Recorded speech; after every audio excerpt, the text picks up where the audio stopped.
are. Here we are. Hi, I'm Scott Simpson. And I'm Sharla Steever. And this segment, we're going to be talking about the inquiry design model for lesson planning. Also known as the IDM. The IDM. We might reference IDM. That's right. And I want to be clear, we're not experts on the IDM. It is a format, though, that we've used quite a bit over the last 7 or 8 years, maybe. And have had a lot of experience with using it in different ways and helping teachers to use it. And so we're going to share some of the ways that we found helpful in using that, especially with our area of focus a lot of times, which is implementing Indigenous essential understandings and standards from whatever particular content. Bring them together in a good way for students. So.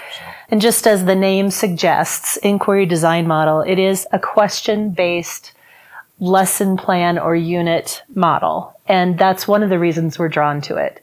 Because when we think about some of those things that we've talked about with our learning principles in North Dakota, especially around learners, being curious and having an intrinsic motivation to learn, I think when we ask questions, it shares with the student, it presents the side that I don't have one right thing, one right answer I'm looking for, but rather we're exploring this together. Right. And the questions help us to do that. And these are the kinds of questions that you design with that in mind.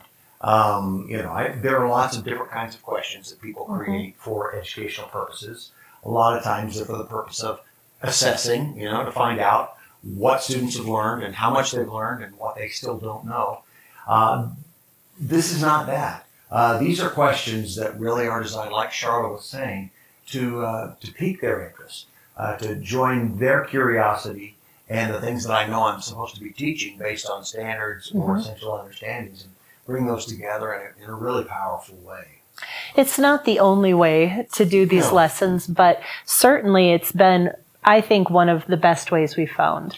I think it's been helpful also because it's nationally and I think internationally recognized. Also, it gives a consistent sort of approach. One of the things that we do is we have teachers develop a lot of lessons, and then we put those on the website as exemplars. Right. Well, when the format and the approach is similar across, the teachers are more likely to use that. So it's been a helpful kind of unifying factor for all the different lessons that teachers have been developing. So what we'd like to do today is just sort of walk through it and share what the different parts of it are, and then share a lesson that we've developed over the last few years, and show kind of how we took it, the direction we took it in the particular topic that we chose. So one of the things I will also mention about this is it really creates more of a unit than just a lesson. We've discovered if you really complete a full IDM using the structure that's provided, it's going to be so much information that you'll probably use it over the course of a week or even a little more than that. So that's helpful too, because it gives you a way to build on your learning. And by the same token, it's not something that where I would put down my exact script for what I'm going to go through throughout my entire. It's not Madeline Hunter. No, it's not. It's really a broader conceptual framework than that I may fill in. I might need to, if I go from notes when I'm leading a class discussion or something, then I'll probably still need to write down some notes on the side. Sure. But the IDM really gives you that conceptual framework of where this is headed and how to make sure it stays heading in the right direction, especially if you're doing it over multiple class gatherings. Right. So one of the things that you should know, we will share with you the website for the IDM. We also have information. A lot of the information we're sharing comes from, you can find on both of our websites, teachingsofourElders.org, as well as wolakotaproject.org, which is the South Dakota website. And both websites have a lot of exemplar lessons created by teachers who are combining their standards at whatever grade level, whatever content, with essential understandings from Indigenous elders. And so lots of good examples of that sort of thing. Yes. So I think we'll go ahead and just kind of jump in. Yeah. And I think the easiest way to begin is just to talk about the different components of an IDM design. And so let's start with the big question that we kick things off with. An IDM, this model uses a broad question to begin with. They call it the compelling question.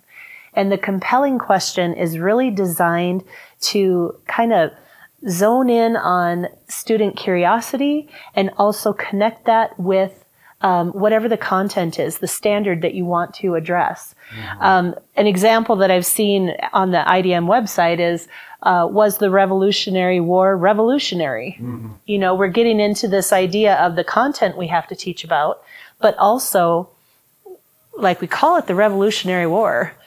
Is that accurate? Mm-hmm. You know, and so then as a student, I might look at that and go, yeah, that's interesting. Right. And it might pique my curiosity enough to look a little deeper. Well, and I think the thing I like about compelling is, you know, if I'm thinking foremost about, is this actually compelling to my students? It really changes the nature of what I'm working on. Yeah. I mean, I'm very certain about what compels me. I may be very certain about what is compelling the particular standards that I'm trying to address. But I have to take into consideration what's compelling to my students. This question helps us bring all of those together if we do it right. And probably it's something where I'm going to get better at it the more I do it. The more often I create these compelling questions, the better I'll get. After that, if you take a look at that example we're showing, we have a section to fill in the standards and practices. And for the teachers that we work with, that includes both their content standards at whatever grade level they're working, as well as the essential understandings in North Dakota. That would be the North Dakota Native American Essential Understandings. There are 7 of those. South Dakota has the Oceti-Chacon Essential Understandings, 7 of those as well. And so what we've done in both of those states is kind of preload the template with those so that they can select which one they actually want to do. But that's the place where you know what's being aligned here. We're bringing together some standards, some essential understandings, and making them work well together. Right. So the next level, the next piece of this is something called staging the question. And when we think about staging the question, we're starting to narrow the topic a little bit. We're building off that compelling question to try to even develop a little bit more curiosity around the topic. One of the things about the IDM is it starts very broad with the questions. And as we work our way through the different components of it, it narrows down to where you get to something very specific maybe for that day. Mm-hmm. So this is the particular topic we're going to cover today. And the questions guide us to that place. So the staging the question is the one that's going to start to narrow us down into where are we going with this specifically. It's not quite to the topic of the day, but it's that question in between that begins to narrow it. Right. And that could be questions that we ask, could be a discussion that we might have, could be an activity of some sort to really get us in the right place. Right. The whole next section, and if you're looking at you'll see that there are on the standard template there are three columns. We've had teachers who did it with just one column, with 2, or with 3. Yep. I suppose you could do more, but you could do more. But this is a way. These are smaller questions that are underneath that compelling question. These questions are called supporting questions. But one of the things that they do is they help build a sort of a scaffolding together.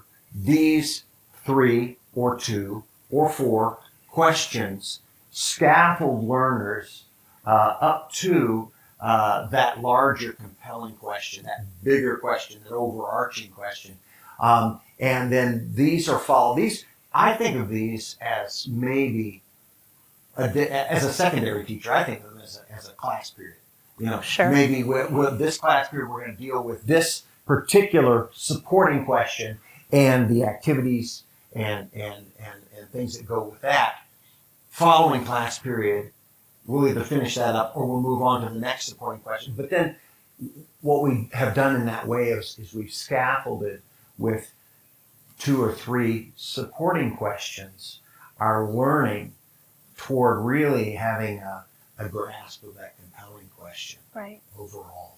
And these questions guide us then, these supporting questions guide us into the thing that follows that, which I think Sharla's going to talk about. Something I want to mention, though, too, about those questions is, I think they're important to actually ask your students, at some point during the class period or during this little mini unit, we're going to actually address the question. But what they also do is, as an instructor, they help me think about it in the way that sets me up for not just giving a lecture or a set of content that is, make sure you've got this, take your notes and, copy, repeat, regurgitate it back to me at some point. This is actually setting me up for maybe even dialogue with my students. If we ask the question, are we ready to think about what their answers are going to be? And so I really like that about it.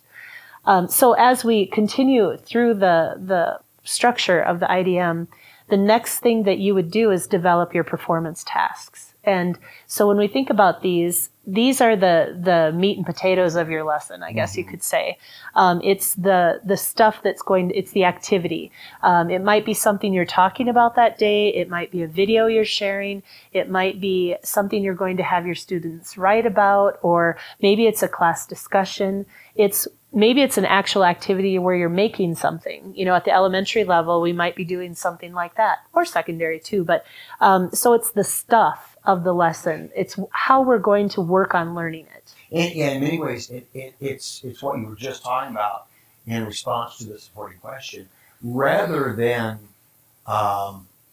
giving my learners the answer, I've constructed some tasks for us to engage with that will lead us into discovering what the answers. And the challenging thing about that is they may not come to the same exact answer that I would. And they may come to several different answers. But that's also the exciting part, because what creates a better discussion, what creates a better engagement, then, hey, we see this different. There are multiple perspectives on this here. Hey, let's get to the heart of that. And that's also, and I think a big value of this approach, it gives a space to model civil engagement, where we're gonna have this engagement. I'm gonna be respectful. We may see it differently, but I'm gonna engage with you, and we're gonna do it in a way that is productive, not destructive and angry. Right. That's good. The next section on the IDM itself are featured sources. Now these could be certainly they could be books. You could have in fact, because ours are the IDM lesson plans that we have are web based. Usually they are links, links to if it is a book, might be a link over to Amazon or some other bookseller to maybe purchase that book. More often than not, because as a part of our work, we do a lot of elder interviews that we have on the website. Sometimes they are links over to an interview with an elder, or over to a video, another video that's like that, or it could be a link over to a document, a Google document, an online resource of some sort. But what's really handy about that, especially when we talk about the way we're using it as exemplar lessons that many teachers can access. The resources are right there. They can click, they can go check out those resources. The downside, of course, is over time, some of those resources, the links may go dead, but that's one of the things that as a teacher, I think the goal is not just to have everything you might need right there, but it's to have everything you need to get started. And then you may supplement that with, you may know a resource that's better than the one that was linked here. Great.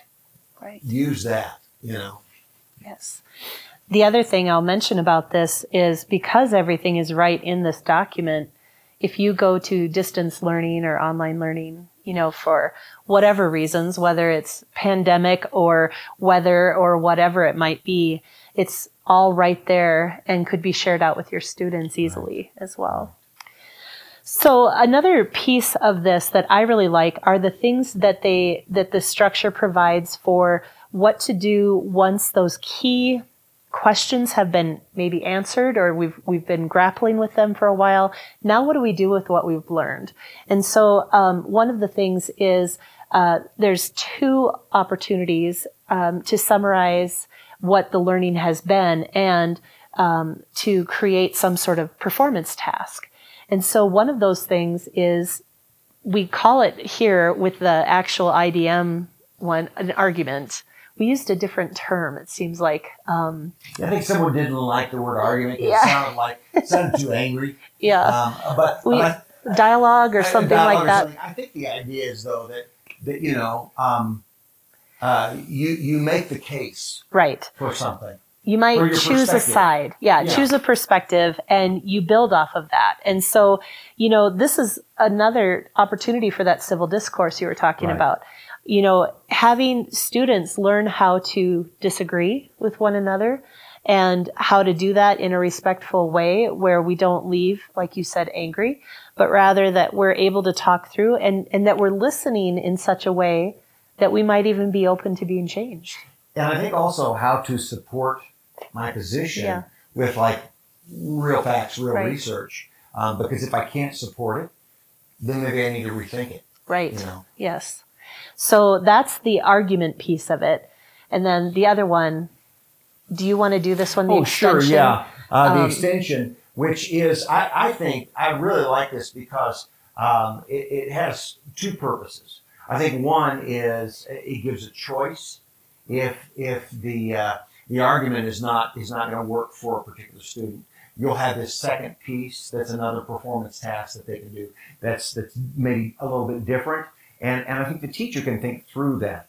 If a teacher would like to give choice, you say, here's a choice, here's a choice. Both of these are going to demonstrate your capacity to show what you've learned. But you've got a choice. But the other piece of this is it may be that for some students, they've done the argument, that task, but they want to do more. And I know that happens. I know it doesn't happen all the time. But many times, if a student really does get excited about it, they want to extend that a little bit, and they can do this other thing. And so I think it's good to have at least a couple of ways to demonstrate the learning that give students a couple of options, whether they're choosing or whether they're stacking one on top of the other to do both. Right. So the last one is taking informed action. And when we think about that, what we're doing is we're seeing, is there a place that my learning can go beyond the classroom? And so as I think about that, it could be something as simple as creating maybe a paper or something, a drawing, a project of some sort that gets shared out with the school. Sometimes I always love to have my students writing out in the hallway where they could feel like they were published, that they're being seen by others. And so it might be something like that. It could also be, if you're in a civics class or something like that and you're working through some issues within a community, maybe it's writing a letter to the editor, or it could be real life things like that. And that's really what this is designed to do, is to make it real, make it something that extends beyond the classroom where we do all of that learning into our real worlds.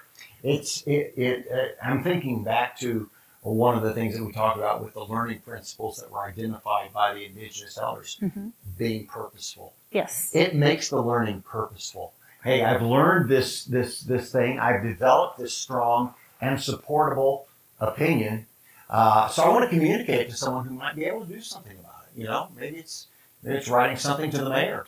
Maybe it's doing, going to some meetings or something like that. So it's a real world sort of conclusion. One of the things that I want to drive home, though, as we get to the end of this, was developed for social studies. We have supported teachers in utilizing this basic format with some, a few adaptations in any area. These are things that could be used in a math plan, in a science plan, certainly in a literature or art or music, anything that where learning is going to happen. This inquiry method, I think, has a place. It may need to be tweaked a little bit. You may not have a real argument in an art lesson, but in a sense you might. Yeah. You might say, here's what I'm trying to communicate, and this is why I'm trying to communicate it, and this is how I support that. Even with a piece of art or a music composition or something. So think in terms of this could be much broader than just social studies. Right. Right. So what we'd like to do then is, now that you know what the different components of the IDM are, we'd like to just share an example that we developed. Now, there are hundreds of these on the website. If you go to teachingsofourElders.org or woolakotaproject.org, you're going to find literally hundreds on each one. In both states, we are not at the state level allowed to ever create curriculum?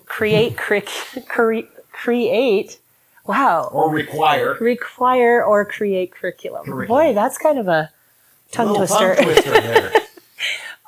And so this isn't curriculum. What this is they are exemplar lessons. Right. And not exemplar in the standard of like top-notch, best of show kind of thing, but rather that they are examples from teachers in each state who actually work with students in classrooms, and these are the things that they've developed. Real teachers. So, real teachers.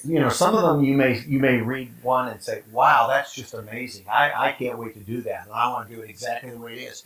Some of them you might look through and say, you know what, there's some good ideas there. I'm going to harvest those and then change it up a little bit, do it the way I want to do it. So take it in that sense. This one that we're going to pull up, though, is one that was developed just a couple of years ago, I think, when we were updating some things with the North Dakota website, the teachingsofourElders.org website. And the name of the lesson is What Makes a Good Human Being? So we'll just go through this and talk about the sections. We've already described what those sections are. We'll kind of give you a sense of one way to do that with this particular lesson. So we begin with that compelling question. And in this one, the compelling question is, what experiences have I had on my own or with my family or community that have helped to shape my or our values? So this is really this is a values sort of lesson, thinking about human values, which could be an entry into thinking about things having to do with laws that are made, with norms that are established in communities, policies, things like that. A good civics lesson, really, because that comes out of basic human values. But the big compelling question is, how do we get those? And what I like about this question is it also addresses experiences. Right. So that looks at me as an individual.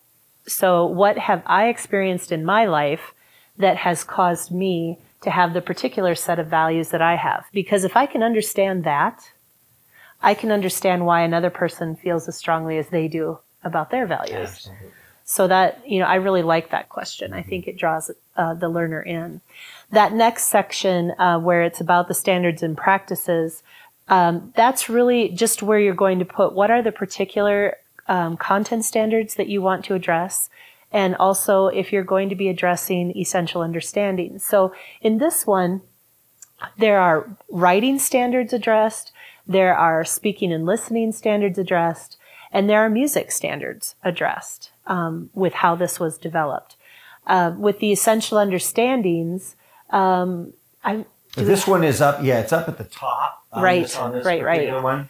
So this one is connected to NDNAEU 1, Sacred Relatives, and 2, Learning and Storytelling, and also 7, Native Identity. And you'll find that a lot of them do cross over. That just kind of happens by nature of what the essential understandings are. Right. So, but we do try to encourage teachers to limit that the best they can, because if we just always say it's all 7, you know, it kind of loses its meaning. So, but that's where you just kind of lay that out. You address where it is what it is you're going to be focused on during your lessons. So a lot of great language arts standards and a music standard. Staging the question. Have a whole group discussion. In what ways do human beings identify and share their values concerning what a good member of our community is, does, or becomes? How do they make these ideas interesting and memorable for their children, grandchildren, and future generations? So this staging of the question is really a discussion where we kind of draw out of the learners, where do these things come from? How do we communicate them? How do we make them interesting? And that, to me, that draws on both their personal experiences, but also kind of extrapolating, oh, I don't know, where does that come from? What would make it interesting? How did my parents try to make things interesting for me to learn what's important? We may get into talking about,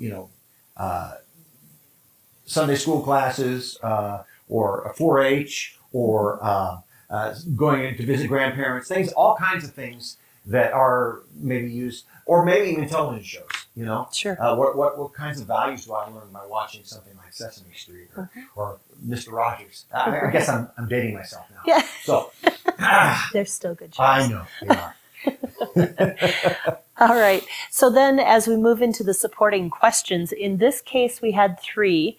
But, like we said earlier, it could be 1, it could be 2, but in this case, we have 3. And so, I'll read through these, but, just know that you don't have to have this many for each of the unit or the lessons that you do.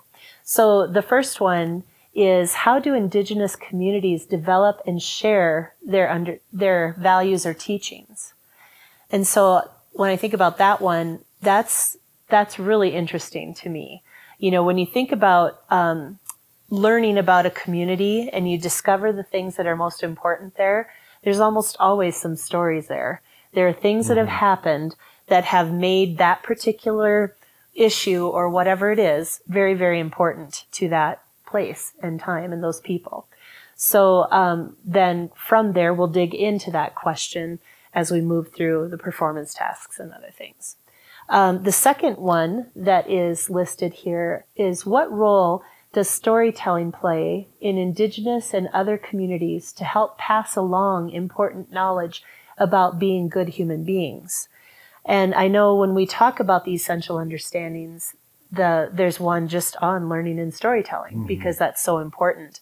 And so this helps us to dig into that. What is it about storytelling that is so important?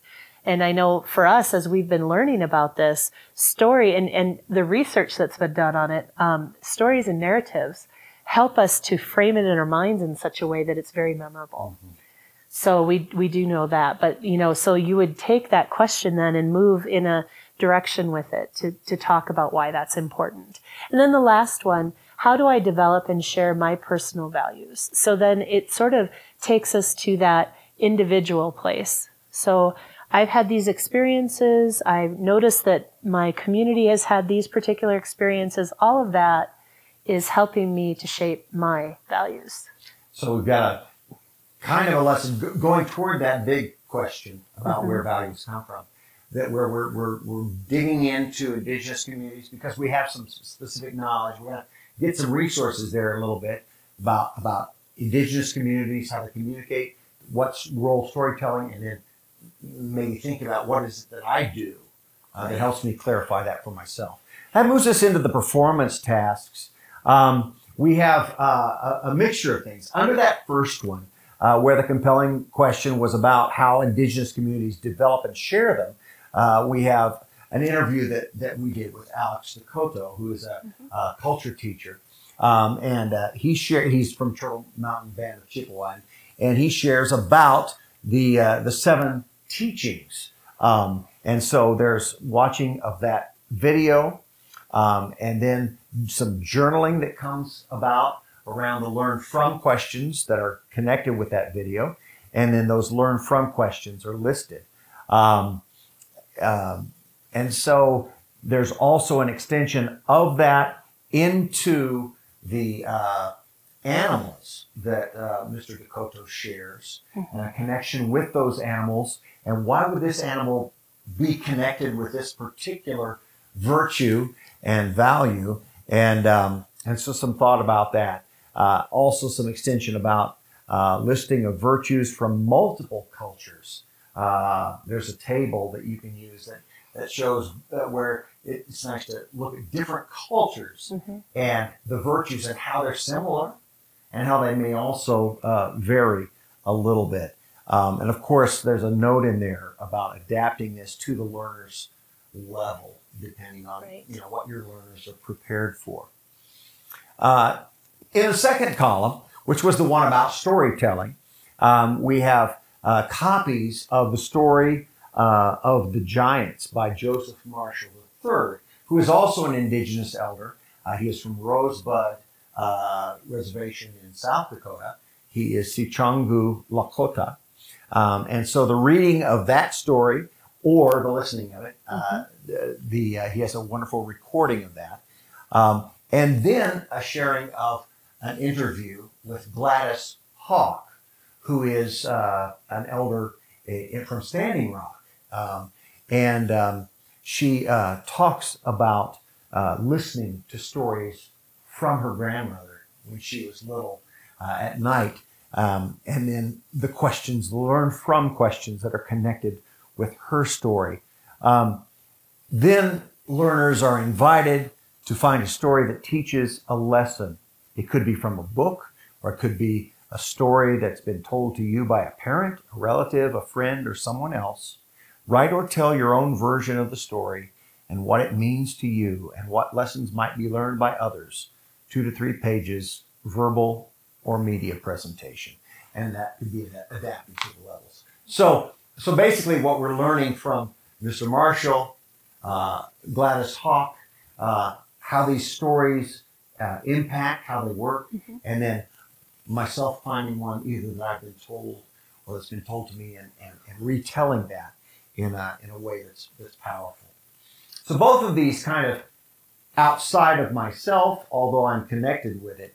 This last one then moves us into that last question, developing and sharing my own values.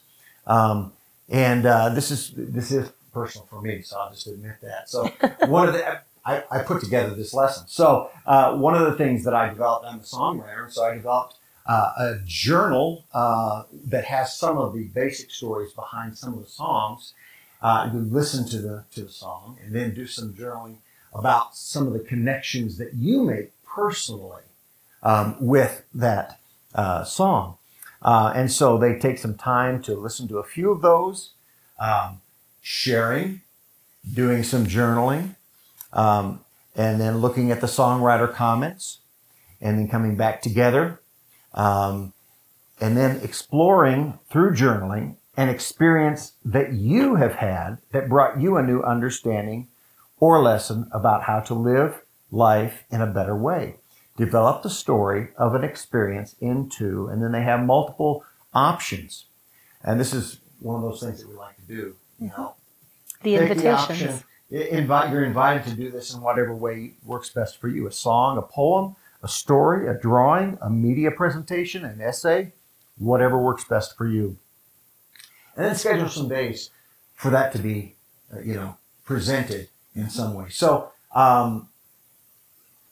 in my mind, these 3 columns here move us from learning about an indigenous way of developing values to a real specific storytelling approach to now what are my values and how might I be able to communicate those. Right. This is more than 3 class periods. Probably.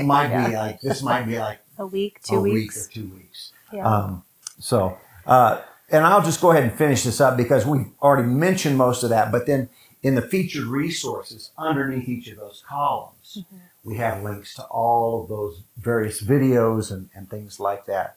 So those are right there for any teacher who might choose to use that. So then as we look at what the summative performance task is going to be, there's a couple things listed here. There's a project-based one where we talk about develop a personal triad of important personal virtues for yourself. One should come from a traditional indigenous teaching or virtue that you connected with. One should come from a story that you've read or which has been told to you. And one should be one that you developed for yourself from your own experiences. Develop an essay or speech, art project, music, composition, or something else that shows how these important traits can work together to support growth into becoming a better human being. I love the idea of drawing from multiple places, you know, because we can get really set on, well, this is just how my family is, so I'm like this. Well, yeah, that's great. And then, you know, we're also in the world with other people, and we're in the world with lots of stories, and can we draw from those as well? And it gives a student practice in doing that. So I really like that. And then I like the idea, too, of thinking about it first and then moving into creating a project with it. So whatever that project might look like, a writing or something that's presented. And that's the extension, presenting, creating a public time to present to the school, the community. This reminds me of, I know there are lots of approaches to the senior project, but you know, it would be really neat if senior projects were values-based. I'm going to tell you who I am as a person, what I've really valued through this very elaborate project, and I'm going to present it publicly. So you know, as I graduate from this school, who I am and what I value. It's a great idea. So, the final piece, taking informed action or real-world application, develop a set of shared classroom virtues, values, or teachings from the various projects of students in the classroom to refer back to for the rest of the school year. Have a plan for how to make sure everyone's periodically reminded of them and how each person might be able to reflect on how he or she is progressing with putting them into action. I know a lot of teachers do classroom norms with students, set of classroom rules with students where we talk through and figure this out.